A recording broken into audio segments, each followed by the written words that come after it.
अस्सलाम वालेकुम क्लास। आज का जो हमारा टॉपिक है दैट इज़ सैम्पलिंग।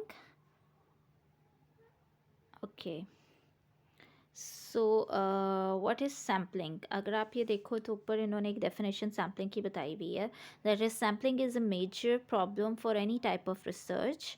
किसी भी रिसर्च के लिए सैम्पलिंग एक सबसे बड़ा मसला होती है। We can study every case of whatever we are interested in, कि हम हर चीज़ जिसमें हम इंटरेस्टेड हो हम उसके ऊपर रिसर्च नहीं कर सकते। उसकी सबसे बड़ी वजह यही होती है कि कुछ ऐसे टॉपिक्स होते हैं उससे रिलेटेड हमें सैम्पल ही नहीं हमारा बन पा रहा होता, हमें समझ ही नहीं आ रही होती कि हम डाटा किन से लेंगे। और जब आपको डाटा ही ना मिल रहा होता आपका वो टॉपिक, उसके ऊपर आप काम नहीं कर सकते। So every scientific enterprises tries to find out something that will apply to everything of a certain kind by studying a few examples, the results of the study being as we say journalize. तो इसीलिए हम scientific enterprises में हम क्या करते हैं, हम scientifically जब कोई काम करना होता है तो आप ये करते हो कि आप एक सैंपल लेते हो, क्योंकि आप सारी दुनिया से तो डाटा नहीं ले सकते। तो आप एक एक अमाउंट ऑफ सैंपल लेते हो जिसको आप जिससे डाटा लेते हो और उसको जर्नलाइज करते हो। अब वो जर्नलाइज किस तरह से होता है, सबसे पहले तो आज सैंपल क्या होता है। A small set of cases a researchers select from a large pool and journalize to the population. एक छोटा सा सेट ऑफ केसेस जो है जो कि रिसर्चर्स लेते हैं और उसको एक बड़े पैमाने पे जर्नलाइज कर देते हैं पूरी पॉपुलेशन पे। लाइक अगर हम कहते हैं कि problems university students are facing while studying while taking online classes, ठीक है। अब इसमें मैं पूरे पाकिस्तान का डाटा तो नहीं ले सकती, मैं पाकिस्तान की हर यूनिवर्सिटी से हर बच्चे से तो नहीं उसका मसला पूछ सकती। तो मैं इसमें क्या करूँगी, मेरा मेरा मेरी जो पॉपुलेशन होगी वो तो पूरा पाकिस्तान है, ठीक है। लेकिन मेरी रसाई कहाँ तक है, मेरी रसाई लाहौर के स्टूडेंट्स तक है, ठीक है। तो मैं लाहौर की 2-4 यूनिवर्सिटीज़, फिर अगेन मैं पूरी पूरी यूनिवर्सिटीज़ के हर बच्चे से तो डाटा नहीं ले सकती। तो मैं हर यूनिवर्सिटी से 20 बच्चे 30 बच्चे इस तरह करके मैं उनसे डाटा ले सकती हूँ। वो 30 बच्चे लाइक जो 30 पार्टिसिपेंट्स मैंने लिए यूसीपी से, वो यूसीपी को रिप्रेजेंट कर रहे हैं। जो 30 पार्टिसिपेंट्स मैंने एलसी से लिए वो एलसी को रिप्रेजेंट कर रहे हैं। फिर ओवरऑल ये मिला के लाहौर को रिप्रेजेंट कर रहे हैं। और अगर हम ऑनलाइन डाटा ले रहे हैं और मैं कह रही हूँ या मुझे और कोई एक्सेस है, मैं उसको थोड़ी और रिसर्च को एक्सपेंड करती हूँ, तो मैं लाहौर की 2 यूनिवर्सिटी से लेती हूँ, 2 यूनिवर्सिटी में गुजरांवाला की ले लेती हूँ, 2 मैं कहीं और चली जाती हूँ और अब वो पंजाब के डोमेन में आ रही है तो मैं कहूँगी कि सिर्फ पंजाब का डाटा लिया है। अगर मैं पूरे पाकिस्तान से ले रही हूँ, 2 यूनिवर्सिटी मैं पंजाब से ले रही हूँ, 2 मैं सिंध से ले रही हूँ, 2 केपीके से ले रही हूँ, 2 बलूचिस्तान से ले रही हूँ, तो फिर मैं कहूँगी कि मैंने पूरे पाकिस्तान को रिप्रेजेंट किया, ठीक है। तो इस तरह से हम अपना सैंपल सेलेक्ट करते हैं। अच्छा, अब आगे आ जाते हैं हम, पॉपुलेशन क्या होती है। पॉपुलेशन हम कहते हैं, population the abstract idea of a large group of many cases from which a researcher drawn a sample and to which result from a sample are generalized. Population आपका वो लार्ज ग्रुप होता है जिसमें से आप अपना सैंपल लेते हो और जिनके ऊपर आप अपनी सैंपल के रिजल्ट को जर्नलाइज करते हो। जैसे मैंने कहा कि मेरा जो अब पॉपुलेशन यूनिवर्स के अंदर से निकलती है। अब मेरा जो यूनिवर्स है वो पाकिस्तान हो सकता है या पंजाब हो सकता है, डिपेंड करता है कि मैं रिसर्च कितनी बड़ी कर रही हूँ, ठीक है।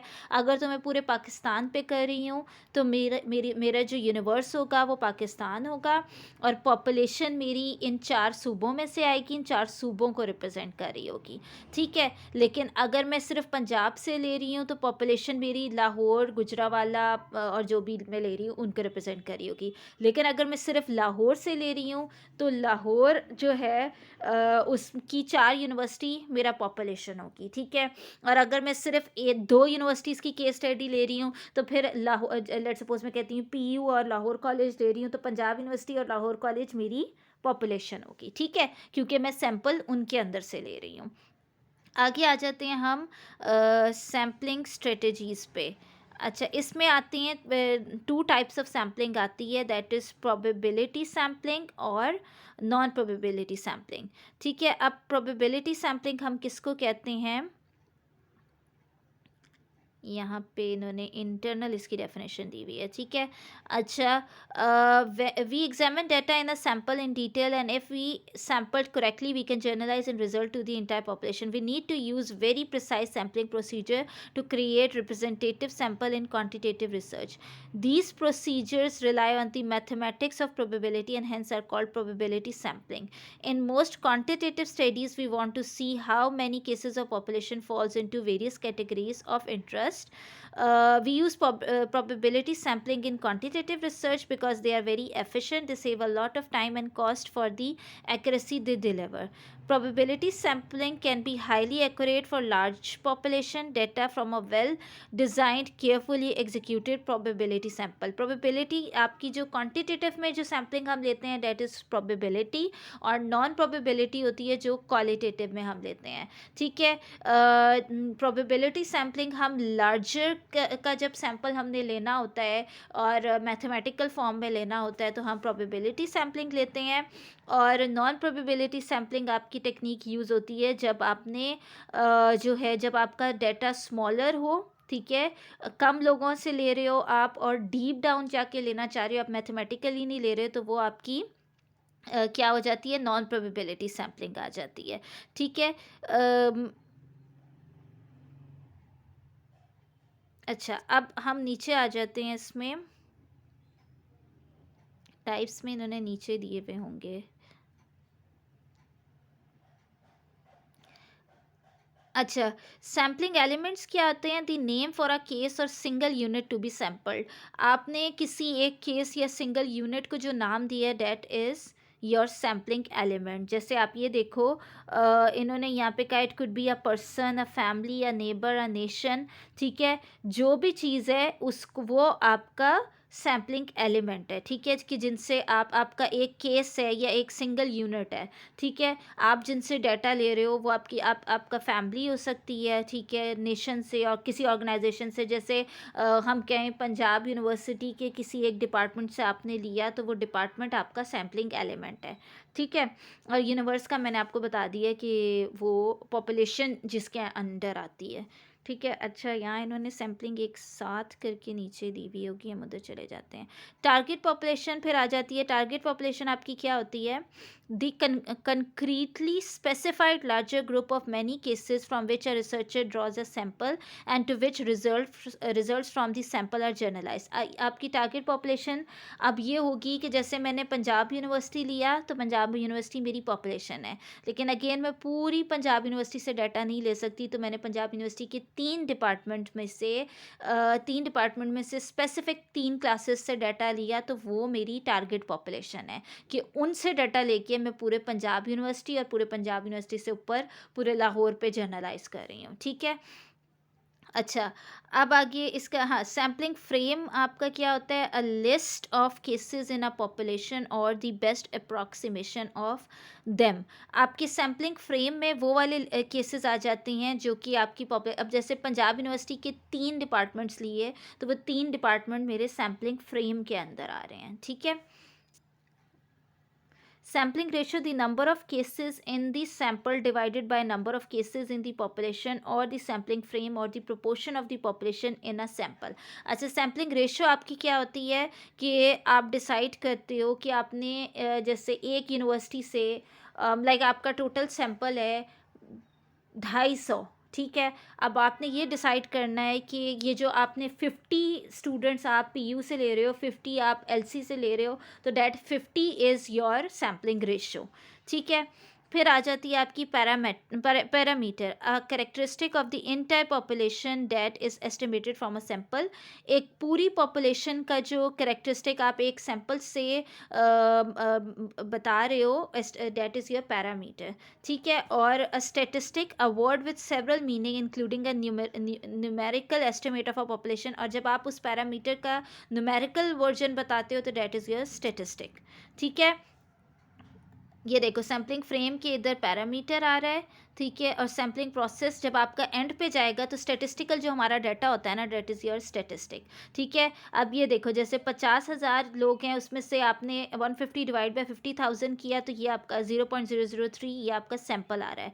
टारगेट पॉपुलेशन आपकी 500 है, सैंपल उसमें से आप 100 ले रहे हो, सैम्पलिंग रेशियो आपका 0.20 आ गया, ठीक है। पैरामीटर आपका अब यहाँ पे देख लो आ रहा है, जैसे आपने 21 की एज के लोग लिए, the percent of city resident who smoke cigarette, ठीक है। ये आपके पैरामीटर्स है कि आप किस किस बेसिस पे आप डाटा कलेक्ट कर रहे हो, दैट इज़ योर पैरामीटर। फिर जो स्टेटिस्टिकल रिजल्ट आता है वो आपका स्टेटिस्टिक्स हो गया। अच्छा, random sampling, sampling error, random number table, अच्छा ये आ जाएगी। इसको अगर हम एंड पे चले जाएं तो, क्योंकि ये टाइप्स प्रोबेबिलिटी की इन्होंने यहाँ पे एक साथ नहीं दी हुई, हम इसकी समरी पे चले जाते हैं।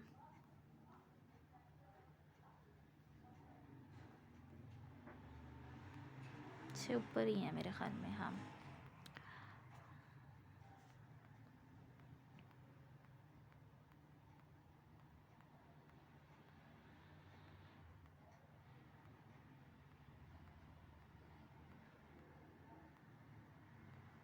हम्म,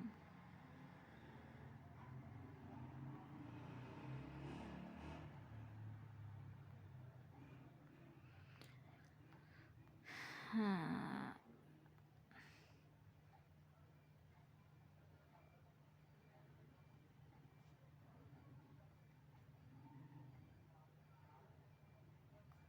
नहीं, ये तो नहीं है।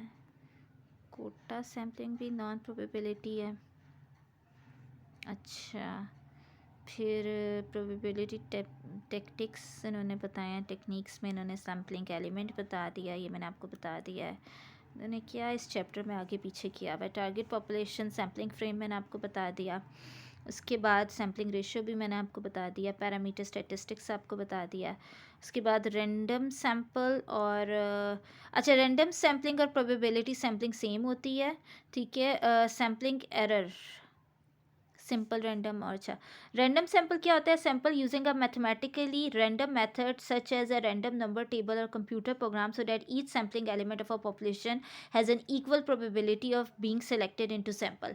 रैंडम सैम्पलिंग क्या होती है कि ये एक आप की कैलकुलेशन है कि लाइक जैसे अगर आप कह रहे हो कि एक क्लास में से आप ये आप मैथमेटिकली बेसिकली आप इसको डिसाइड करते हो कि 1/5 अगर आप ले रहे हो या तो रैंडम सिलेक्शन की बात ये होती है कि जैसे 15,000 है, उसमें से 150 अगर आप ले रहे हो तो आपकी the random number should range from 1 ना। तो आपका ऐसा है कि जैसे ये इसलिए किया जाता है कि हर किसी को इक्वल अपॉर्चुनिटी मिले सिलेक्ट होने की। आप किसी जैसे मैं पीयू में से जितने मैंने सिलेक्ट करने हैं, तो मेरी प्रोबेबिलिटी क्या है कि मेरा जो वो 50 का सेट है उसमें अगर मैंने 3 डिपार्टमेंट लिए हैं तो 3 डिपार्टमेंट में से मुझे इक्वल अपॉर्चुनिटी मिल रही है। ऐसा नहीं है कि मैं एक डिपार्टमेंट से ज़्यादा ले रही हूँ, एक डिपार्टमेंट से कम ले रही हूँ, that is your random sampling, ठीक है। Sampling error, how much a sample deviate from being representative of the population.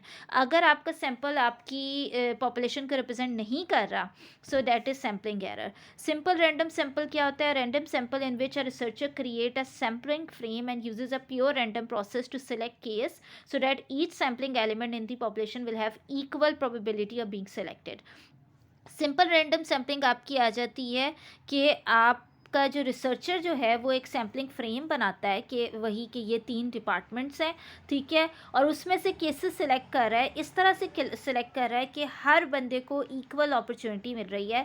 Like आप देखो जैसे फॉर एग्जांपल मैं कहती हूँ कि बीएस सोशियोलॉजी की क्लास में से मुझे 5 लोग हैं कि थर्ड सेमेस्टर में से मुझे 5 लोगों से डाटा लेना है। अब मैं 5 लोगों को किस तरह सेलेक्ट कर रही हूँ? मैं कहती हूँ कि हर तीसरा बच्चा जो है वो इंटरव्यू देगा, तो इस तरह से इक्वल अपॉर्चुनिटी मिल रही है, ठीक है। तो ये रैंडमली मैं यानी मैंने थर्ड नंबर जो है वो सिलेक्ट कर दिया रेंडमली, और हर तीसरे नंबर पे जो बंदा आ रहा होगा उसको चांस मिलेगा। ठीक है, तो इसमें मैंने कोई फेवरेटिज्म नहीं किया, या मैंने किसी को चांस दिया किसी को नहीं चांस दिया। ये क्योंकि वो तीसरा नंबर डिसाइड हुआ है, तो वो तीसरे पे जो आ रहा है उसको चांस मिल रहा है। ठीक है, random number table, a list of number that has non pattern and that researcher use to create a random process of selecting cases, another randomization process. ये होता है कि जिसमें आपने कोई पैटर्न डिसाइड नहीं किया, आप रैंडमली एक क्लास में जाते हो और जाके आप कोई से भी 5 लोगों को सेलेक्ट करके उन्हें डाटा ले लेते हो। सो दैट इज़ योर सिंपल ना। फिर सैम्पलिंग डिस्ट्रीब्यूशन आ जाती है, a distribution created by drawing many random sample for the same population. एक ही सेम पॉपुलेशन के लिए जब आप बहुत सारे रैंडम सैंपल्स बनाते हो तो वो सैम्पलिंग डिस्ट्रीब्यूशन है, कि जैसे मैंने 50 लोग एलसी के लिए बनाए हैं, 50 पीयू के लिए बनाए हैं, और उसका मैंने एक रैंडम सैंपल बनाया है कि हर तीसरा बच्चा या हर 5वां बच्चे से मैंने इंटरव्यू लेना है, तो ये मेरी ओवरऑल सैम्पलिंग डिस्ट्रीब्यूशन है। अच्छा, आगे अब इसमें आ जाते हो आप नीचे।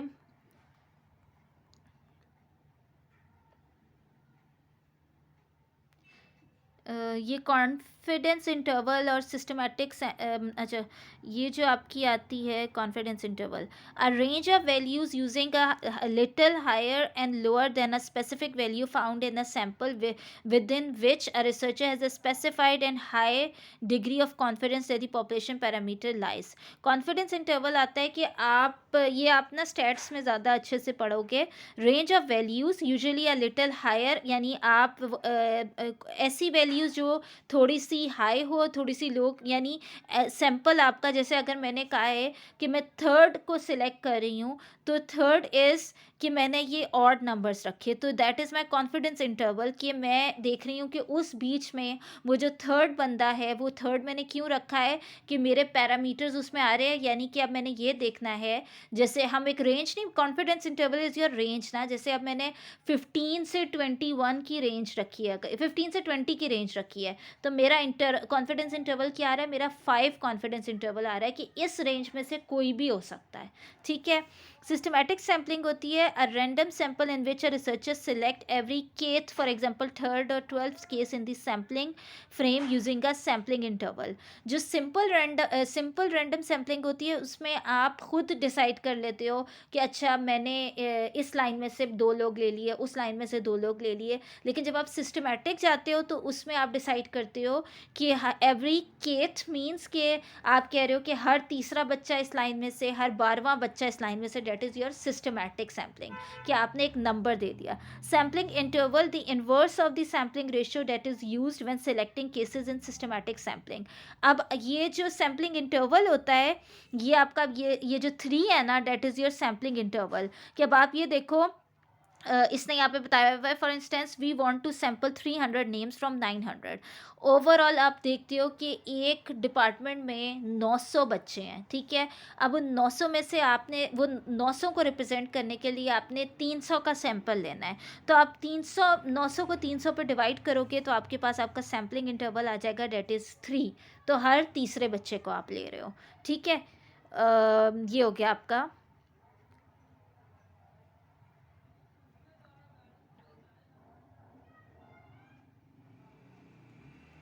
अच्छा, ये सिंपल रैंडम होगी, सिस्टमैटिक हो गई आपकी।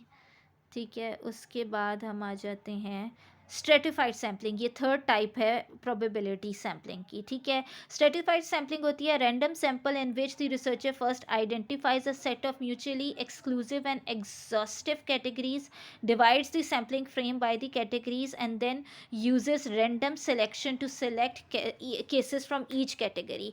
अच्छा, अब जैसे देखो स्ट्रेटिफाइड सैम्पलिंग क्या होती है, कि हमने स्ट्रेटिफिकेशन बना दी। स्ट्रेटिफिकेशन किस तरह से बना दी, कि फॉर एग्जांपल मैंने डाटा लेना है कि मैं चेक करना चाह रही हूँ वर्किंग वुमेन को। ठीक है, अब मैं वर्किंग वुमेन में मैंने स्ट्रेटिफिकेशन बना दी कि एक मैं मिडिल क्लास, यानी कि मैं एलीट क्लास, यानी कि जो पोश एरियाज़ हैं लाहौर के, मैं डाटा कुछ वहाँ से लूँगी, कुछ मैं उन जगहों से ले लूँगी जहाँ पे मिडिल क्लास रहती है, और कुछ मैं बिल्कुल गरीब तबके के लोगों से लूँगी। तो ये मैंने क्या कर दिया ये मैंने अपनी पॉपुलेशन तो मेरा लाहौर है, पर लाहौर को मैंने सैंपल को स्ट्रेटिफाइड कर दिया, यानी कि मैंने 3 रेंजेस बना दी, एक पोश एरिया, एक थोड़ा-सा नॉर्मल एरिया और एक बिल्कुल गरीब एरिया, ठीक है? फिर उसके अंदर से जो मैं रैंडमली अब पोश एरिया में से अब मैं डिसाइड करती हूँ कि डिफेंस के लेट्स सपोज़ 10 फेजेज़ हैं। अब मैं कहती हूँ कि डिफेंस का जो फ़ेज़ 3 है और फ़ेज़ 5 से मैं डाटा लूँगी, ठीक है? फिर इसी तरह मैं कहती हूँ कि मैं लूँगी जौहर टाउन से के 2 फ़ेज़ेज़ से डाटा लूँगी, इकबाल टाउन के 2 फ़ेज़ेज़ से, तो ये मैं क्या कर रही हूँ, ये कैटेगराइज़ कर रही हूँ, ठीक है? ये स्ट्रैटिफ़ाइड सैंपलिंग होती है।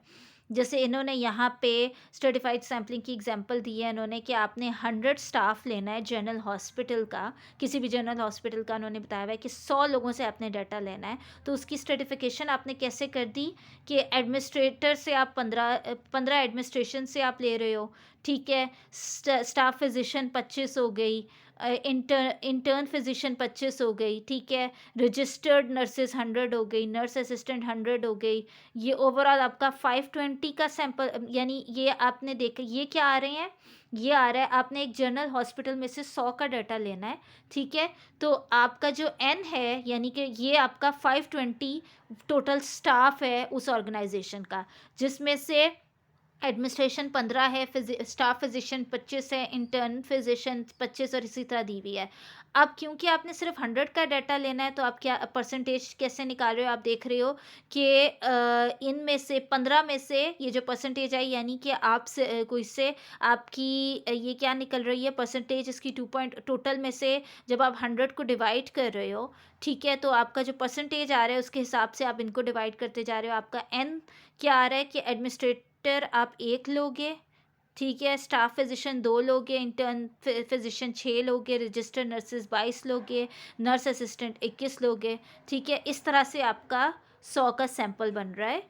सिंपल रैंडम में कैसे बन रहा है? सिंपल रैंडम में आपका 1 आ रहा है, लेकिन क्योंकि अगर आपने स्ट्रेटिफाइड सैंपलिंग कर दी, तो वो डिफरेंट आ रहा है। अब जैसे देखो, रैंडमली सेलेक्ट करते हैं अगर हम 3, क्योंकि आपका इंटरवल आ रहा है, तो आप 3 ऑफ 15 एडमिनिस्ट्रेटर में से आप 3 को सेलेक्ट कर रहे हो, 5 ऑफ 25 स्टाफ में से आप कर रहे हो, ठीक है? ये रैंडमली है। अच्छा, और स्ट्रेटिफाइड में आपने, क्योंकि आप एडमिनिस्ट्रेशन के अंदर से भी आप देख रहे हो, 15 में से स्ट्रेटिफिकेशन देख रहे हो, तो आपके 3 बन जाते हैं, ठीक है? इसी तरह इसका 5 बन जाता है। ये आप वो जो इंटरवल निकालते हो ना, उससे आपके ये जिस तरह डिवाइड करने से जब हम निकाल रहे हो, ये आपका वो एन नंबर है जिससे पता चलता है, ठीक है? फिर आपकी 4th आ जाती है clustered sampling, a type of random sampling that uses multiple stages and is often use to cover wide geographic areas in which aggregated unit are randomly selected and then samples are drawn from the sampled aggregated unit or clusters. अच्छा, cluster is a unit that contain final sampling elements but it can be treated temporarily as a sampling element itself. अच्छा, अब clustered sampling क्या होती है? जैसे कि इन्होंने कहा, we use cluster sampling to address two problems: the lack of good sampling frame for a dispersed population and the high cost to reach. Cluster sampling तब यूज़ होती है जब आपका डेटा मतलब सिलेक्ट करना बहुत महंगा पड़ रहा है, आपको, आपके पास इतने रिसोर्सेज नहीं है, ठीक है? तो उसने कहा, for example, there is no single list of automobile mechanics in North America, even if we had an accurate sampling frame it would cost too much to reach the sampled mechanic who are geographically spread out. Instead of using a single sampling phrase, we use a sampling design that involves multiple stages and clusters. अब ये वही बात आती है ना कि अब आप देखो, जैसे उसने कहा कि हमें ये पता करना है कि ऑटोमोबाइल मैकेनिक नॉर्थ अमेरिका में, आपको नहीं पता, एक पूरी कोई सिंगल लिस्ट नहीं बनी हुई जिसके अंदर बताया जा रहा है कि पूरे अमेरिका में यहाँ पे ऑटोमोबाइल मैकेनिक पाए जाते हैं, ठीक है? तो अब उनको ढूंढना आपके लिए बहुत टाइम टेकिंग और उसमें मेहनत भी बहुत लगेगी कि आप कहीं डिफरेंट एरियाज़ में जाते हो, वहाँ जाके पूछते हो, आपका पैसा खर्च हो जाता है, वहाँ आपको मैकेनिक नहीं मिलता ये ऑटोमोबाइल। तो उस पे हम क्या करते हैं, हम अपनी रिसर्च को क्लस्टर की फॉर्म में बना देते हैं। अब क्लस्टर की फॉर्म में कैसे बनती है? We draw several samples in stages in cluster sample link in a 3 stage sample. Stage 1 is a random sampling of large cluster. एक बड़े से क्लस्टर में से आप एक रैंडम सैम्पलिंग लेते हो. Stage 2 is a random sampling of small cluster, ठीक है? अब ये क्लस्टर किस तरह से बनते हैं? जैसे कि अब आप ये देखो कि आपने for example 2 stage cluster sample of 240। अब इसमें आप यहाँ पे इन्होंने, हाँ, जिस तरह ये इन्होंने दिया, draw a random sample of 240 people in Mapleville. उन्होंने 240 पीपल का सैंपल निकाला मैपल विले में, ठीक है। अब वहाँ पर क्योंकि 55 डिस्ट्रिक्ट्स हैं, तो रैंडमली से अब 55 के 55 डिस्ट्रिक्ट्स में तो आप जा नहीं सकते, तो आप उसमें से 6 डिस्ट्रिक्ट को रैंडमली सेलेक्ट करते हो। रैंडमली कैसे, कि आपने हर तीसरा जो है डिस्ट्रिक्ट वो सिलेक्ट कर लिया। तो जैसे इन्होंने यहाँ पे 3, 15, अच्छा हाँ, लेकिन इंटरवल उन्होंने रखा कितना है, 3, 3, 6, 7, 8, 9, 10, 11, 12, 12 का इंटरवल रखा है। 3 के बाद 15 पे, ये कोई इंटरवल जो है आपने कैलकुलेशन से नहीं निकाला है, आपने सिर्फ एक रेंडमली ले लिए हैं कि आपने तीसरा ले लिया, फिर 15 ले लिया, फिर 27 ले लिया, फिर 40 ले लिया। ये कोई कैलकुलेशन नहीं है। और 32 आ गया बीच में, ये कोई कैलकुलेशन नहीं है, आपने अपनी तरफ से। ये बिल्कुल ऐसे ही है जैसे मैं कहूँ कि अब एक बाल टाउन में 500 घर हैं, ठीक है। अब उन 500 में से मैंने कोई से 5 घर सेलेक्ट करने हैं, तो मैं रैंडमली जाके कोई 5 घर, या 10 घर सेलेक्ट करने हैं, तो मैं रैंडमली जाके 10 घर सेलेक्ट कर लेती हूँ। तो उसने बिल्कुल ये रैंडम सेलेक्ट की। ये इसका क्लस्टर का स्टेप 1 है। क्लस्टर का स्टेप 2 क्या है, अब उन डिस्ट्रिक्ट्स को ब्लॉक्स में भी डिवाइड करना है। हर वो जो 6 डिस्ट्रिक्ट्स हैं उनके अंदर 20 ब्लॉक्स हैं, ठीक है। अब उन 6 डिस्ट्रिक्ट की 20 ब्लॉक में से आप क्या करते हो, फिर रैंडमली 4 ब्लॉक सेलेक्ट कर लेते हो। अब ये 20 ब्लॉक है, इनमें से कोई से 4 आपने कर लिए, ये क्लस्टर नंबर 2 है, ठीक है। क्लस्टर नंबर 3 है, अब उन 4 ब्लॉक के अंदर blocks into house hold, randomly selected house hold. अब उन 4 ब्लॉक के अंदर काफ़ी सारे घर आ रहे हैं, ठीक है। तो अब उनमें से आप, जैसे उन्होंने कहा, block 4 contain a mix of single family homes, duplex and 4 unit apartment buildings. It is bounded by Oak Street, river road, और ये साथ there are 45 household in a block. एक ब्लॉक के अंदर 45 हाउस होल्ड हैं, तो आप उन 45 में से 10 रैंडम सेलेक्ट कर लेते हो। ये तीसरा क्लस्टर हो गया, ठीक है। Select a respondent with in each house hold. अब हर हाउस होल्ड, जब आपने ये हाउस होल्ड भी सिलेक्ट कर लिए, अब उन 10 हाउस होल्ड में से आपने कोई सा जो आपने सेलेक्ट करना है, एक बंदा सेलेक्ट करना है, 1 पर्सन रेंडमली सिलेक्टेड हर हाउस में से, ठीक है। तो वो हर हाउस में से एक बंदा सेलेक्ट हुआ, तो 10 हाउस होल्ड रेंडमली सिलेक्टेड पर ब्लॉक, यानी वो पर ब्लॉक आपने क्योंकि 10 हाउस सेलेक्ट किए हैं, तो यानी 10 लोग हो गए। फिर वही 4 ब्लॉक के ऊपर चला जाएगा, फिर वो 4 डिस्ट्रिक्ट के ऊपर। तो ये किस तरह बन जाता है, 1 × 10 × 4 × 6, दैट इज़ 240 का आपका सैंपल बन गया, ठीक है। इस तरह से होती है आपकी सैम्पलिंग, क्लस्टर्ड सैम्पलिंग।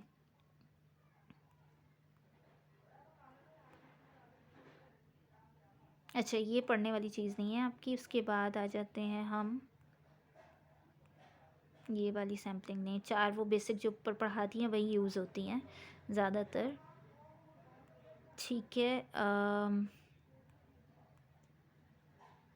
यहाँ पे अगर आप देख लो तो इन्होंने नहीं, ये तो नॉन प्रोबेबिलिटी का इन्होंने टेबल बनाया हुआ है आगे। प्रोबेबिलिटी का भी ऊपर कहीं टेबल होगा, मुझे यहाँ नज़र नहीं आ रहा, लेकिन जिस तरह इन्होंने नॉन प्रोबेबिलिटी का ये टेबल बनाया हुआ है ना, इस तरह मेरे ख्याल में यहाँ पे नीचे जाके समरी में इन्होंने दिया होगा।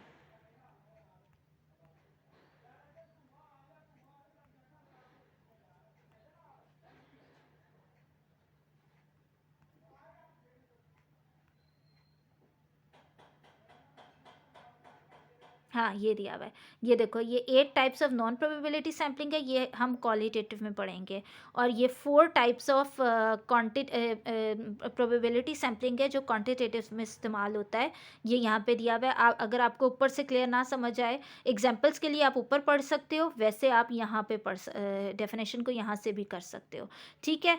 तो ये हमारा सैम्पलिंग का भी टॉपिक कंप्लीट हो गया है।